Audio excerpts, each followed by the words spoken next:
Bon, c'est un énorme plaisir pour moi d'être de retour à Québec pour m'asseoir avec le premier ministre Legault pour continuer nos conversations qu'on a entamées au mois de mars sur l'immigration.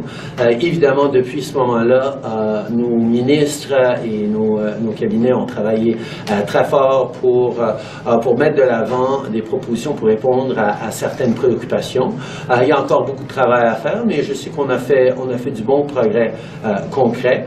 On va aussi parler pendant cette rencontre du défi où il y a plus que la moitié des permis émis à des travailleurs temporaires qui sont contrôlés par Québec, et on va travailler avec eux pour réduire ces chiffres aussi comme vous voulez. J'ai hâte de parler un peu du plan du Québec à ce niveau-là.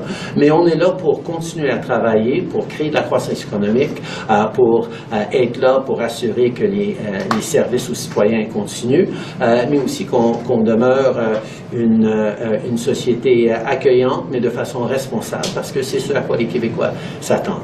Bien, moi aussi, c'est un plaisir de rencontrer M. Trudeau. On s'était dit il y a 3 mois qu'on se verrait avant la fin du mois de juin, donc content qu'on se voit actuellement. Évidemment, on a, au cours des dernières années, une explosion du nombre d'immigrants temporaires. Le nombre a doublé depuis 2 ans. Ça nous cause des problèmes très importants de logement, de donner les services en santé et en éducation. Il nous manque d'enseignants, il nous manque d'infirmières.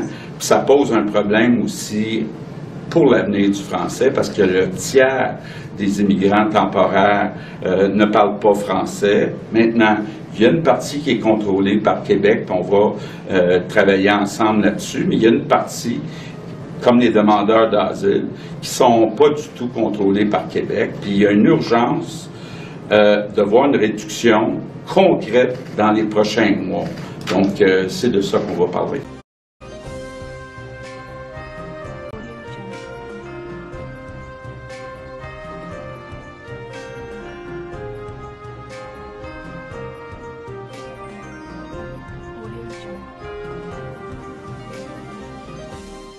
Je viens de finir une rencontre productive avec le premier ministre Legault, où on a surtout parlé immigration.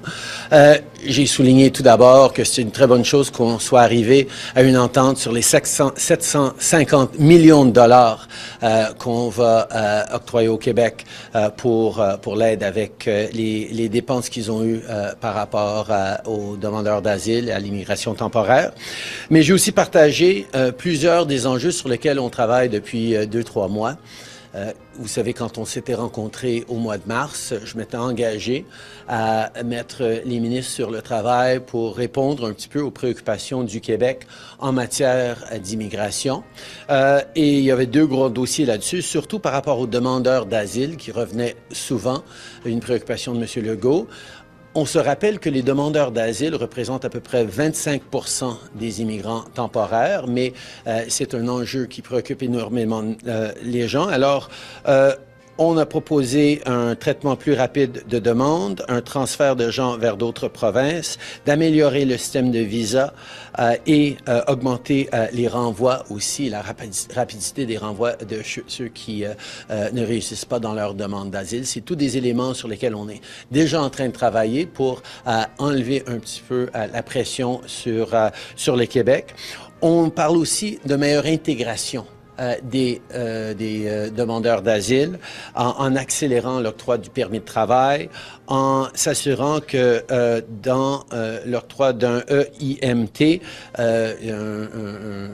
on regarde les demandeurs d'asile qui pourraient faire la job avant de faire venir d'autres travailleurs temporaires, mais aussi établir un guichet emploi pour permettre aux employeurs, y compris dans d'autres provinces, de voir quand il y a un demandeur d'asile qui aura les compétences et un permis de travail qui permettrait qu'ils viennent travailler dans leur entreprise, qui enlève de la pression sur le système. Au niveau des travailleurs temporaires et la francisation, on a mis 2 propositions de l'avant pour accélérer et pour s'assurer qu'il y a un niveau de français lors du renouvellement d'un permis de travail. Donc, c'est toutes des mesures concrètes qu'on a mis de l'avant pour améliorer le système et répondre aux préoccupations de Québec. Mais comme on se souvient, comme vous savez peut-être tous, Québec a le contrôle direct ou indirect sur plus de la moitié des travailleurs temporaires, des immigrants temporaires au Québec.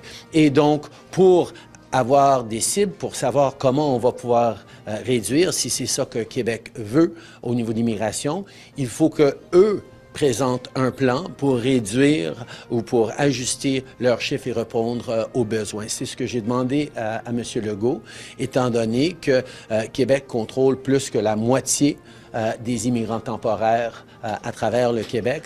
On a besoin de travailler ensemble et on s'est engagé à travailler dans les mois à venir avec Québec pour répondre à leurs préoccupations d'une façon logique et atteignable, qui va aussi prendre en lien les préoccupations que beaucoup d'entreprises ont en région par rapport à la pénurie de main-d'œuvre. Alors, ça a été une bonne rencontre et j'ai bien hâte de continuer de travailler avec le gouvernement du Québec là-dessus. Là, c'est que le gouvernement fédéral doit réduire de façon substantielle et rapide le nombre d'immigrants temporaires.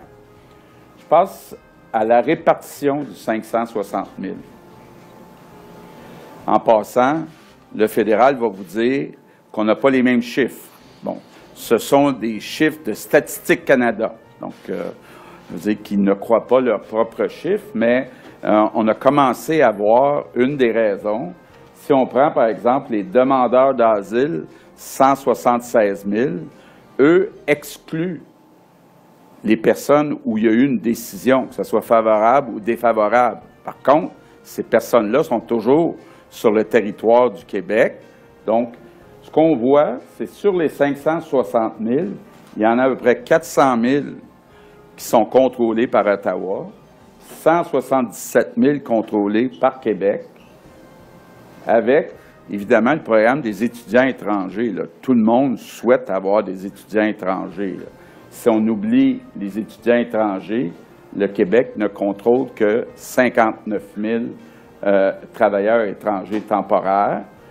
Oui, ils émettent un certificat d'autorisation du Québec pour une partie des PMI.